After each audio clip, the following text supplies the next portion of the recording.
Hey y'all, welcome back to my channel. It's Mila B, and today I'm doing some ombre nails using polygel from Modelones.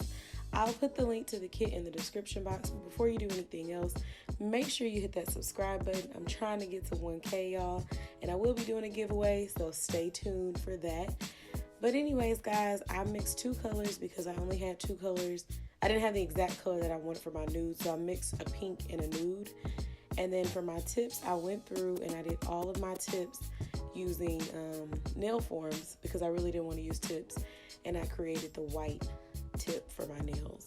So once I did all of this and got it in the shape that I liked, I went ahead and cured the nails.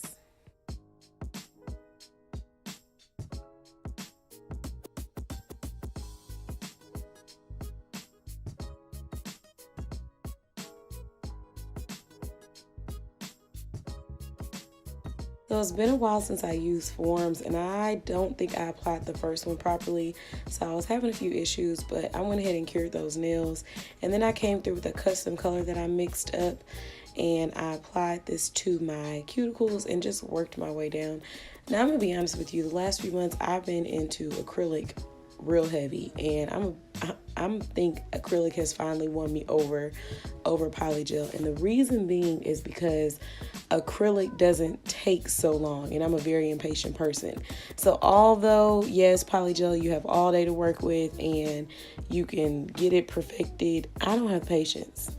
So once I blended that down, I went ahead and I encapsulated with clear. This clear that I'm using is not from Modelones. I'll also link that in my description box. It's crystal clear, so I really like this clear. It's like that McCart clear. It's super clear. So once I file shaped and buffed, I applied some top coat gel to my nails, and that was pretty much it, guys. As far as the giveaway goes, I will link the link to the video for the giveaway in the description box. Make sure you click on that, check it out. I'll be announcing the winner when I hit 1K. So thanks for watching. See you on my next video. Mila B out.